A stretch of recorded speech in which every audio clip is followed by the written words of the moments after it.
चलिए अब बात करते हैं बीजेपी की एक नई टीम की, जिसका आज ही ऐलान हुआ है। बीजेपी अध्यक्ष नितिन नवीन ने अपनी नई राष्ट्रीय टीम का ऐलान कर दिया है और इस टीम को सिर्फ संगठनात्मक बदलाव के तौर पर देखना मुश्किल है।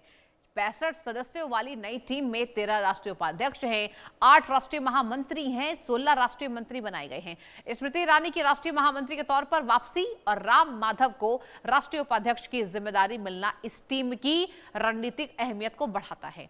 सबसे बड़ा संकेत क्या है? वो ये है कि बीजेपी ने 2027 के विधानसभा चुनाव को ध्यान में रखते हुए संगठन को नई बिसात बिछा दी है। उत्तर प्रदेश, उत्तराखंड और पंजाब जैसे चुनावी राज्यों पर खास फोकस दिखाई दे रहा है। यानी नई टीम में संगठन के साथ साथ चुनावी मिशन की झलक भी साफ देखने को मिल रही है। यानी कि जिस तरीके से चुनावी मिशन की तैयारी को लेकर इस नई टीम का यहां पर गठन हुआ है, आपको बताना हम चाहेंगे जिस तरीके से नितिन नवीन की पार्टी पर कितना भरोसा जनता का होगा, उस पर देखने वाली बात होगी। एक बार आपको सुनाते हैं नितिन नवीन क्या कुछ कह रहे हैं।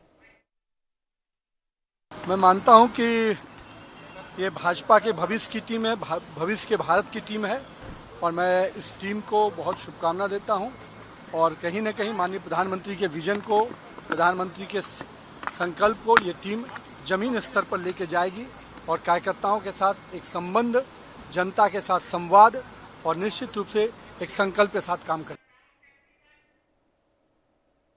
और अगर इस पूरी टीम में सबसे बड़ा चुनावी संदेश तलाशें तो उसका केंद्र उत्तर प्रदेश दिखाई देता है। यूपी के लिए एक साथ कई ऐसे महत्वपूर्ण जिम्मेदारियां तय की गई हैं। नितिन नवीन की टीम में 3 महिलाओं को और 3 ओबीसी को जगह मिली है। यानी यूपी में फोकस महिला, ओबीसी और युवा हैं। तारिक मंसूर और रेखा वर्मा को राष्ट्रीय उपाध्यक्ष बनाया गया है, जबकि स्मृति ईरानी और हरीश द्विवेदी को राष्ट्रीय महामंत्री की जिम्मेदारी मिल गई है।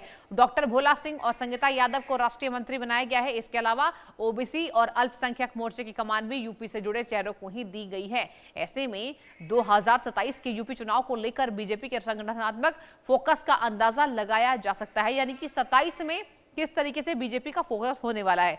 चलिए अब बात करते हैं कि भारतीय जनता पार्टी ने समाजवादी पार्टी की पीडीए की काट खोज ली है।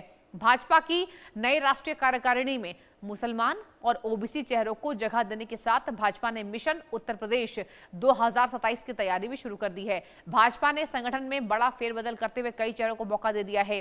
प्रोफेसर तारिक मंसूर को संगठन में दोबारा शामिल किया गया। तारिक को एक बार फिर राष्ट्रीय उपाध्यक्ष नियुक्त किया गया। इंडिया न्यूज से उन्होंने खास बातचीत की है। एक बार आपको सुनाते हैं उनका क्या कुछ कहना है।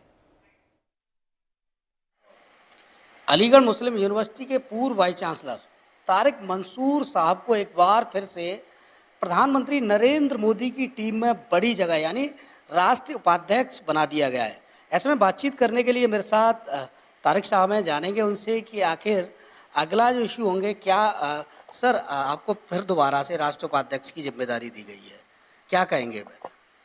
देखिए, हम तो सबसे पहले जो हमारे प्रधानमंत्री नरेंद्र भाई मोदी और राष्ट्रीय अध्यक्ष नितिन नवीन और गृह मंत्री अमित शाह जी को पहले धन्यवाद देना चाहते हैं और बाकी जो वरिष्ठ नेता हैं कि उन्होंने हमें इस लायक समझा कि हमें ये जिम्मेदारी दी और इसके बाद जो भी पार्टी का आदेश होगा उस पर काम किया जाएगा।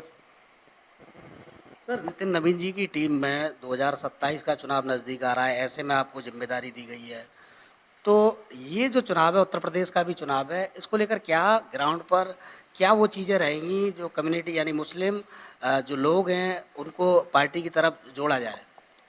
देखिए, ऐसा है कि हमारी पार्टी का और प्रधानमंत्री का कहना हमेशा ये है कि सबका साथ सबका विकास। जितनी भी गवर्नमेंट की स्कीम्स रन कर रही हैं वो जो हैं विदाउट डिस्क्रिमिनेशन रन कर रही हैं, कोई भेदभाव नहीं है। किसी भी वो कास्ट का हो आदमी, किसी भी समुदाय का आदमी हो, किसी भी रिलीजन का आदमी हो, किसी भी कोई भी इकोनॉमिक स्टेटस हो, कोई भी प्रदेश हो, सब वो विदाउट डिस्क्रिमिनेशन रन रही हैं, सबको फ़ायदा मिल रहा है उसका। तो हम सभी लोगों से ये कहेंगे कि भाई जब आप विकसित भारत बनाना चाहते हैं हम लोग 2047 तक, तो इसमें वो बीजेपी को सपोर्ट करें।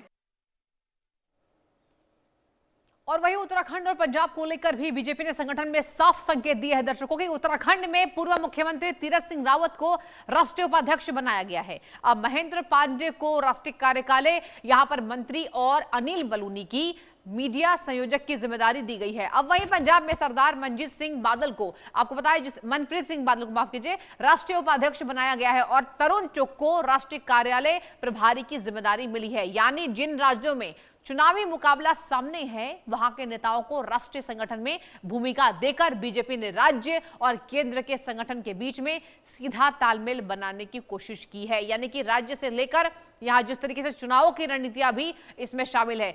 अब बात करेंगे नितिन नवीन की नई टीम में सिर्फ चुनावी भूगोल नहीं है, बल्कि आपको बताएं यहां पर चुनावी भूगोल नहीं बदला गया है, बल्कि बीजेपी ने युवा चेहरों को भी बड़ी जिम्मेदारियां दी हैं। नई टीम में 40 साल के कम उम्र के 6 सदस्य हैं, जबकि 40 से 49 साल की उम्र वाले 15 सदस्य इसमें शामिल किए गए हैं। युवा मोर्चा की कमान 35 साल के डॉक्टर हेमंत जोशी को दी गई है और वहीं ओबीसी मोर्चे की जिम्मेदारी 45 साल के अमरपाल मौर्य को मिली है और अल्पसंख्यक मोर्चे के अध्यक्ष 40 साल के कुंवर बासित अली बने हैं। यानी नितिन नवीन की टीम में संगठन के भविष्य के लिए नई पीढ़ी तैयार करने का संदेश भी साफ तौर पर हमें देखने को मिल रहा है। दिवस के दिन मुझे इतना अच्छा उपहार मिला है और मुझ जैसी छोटी कार्यकर्ताओं को राष्ट्रीय टोली में रखा गया है, राष्ट्रीय टीम में रखा गया है, ये मेरे लिए बहुत गर्व का विषय है।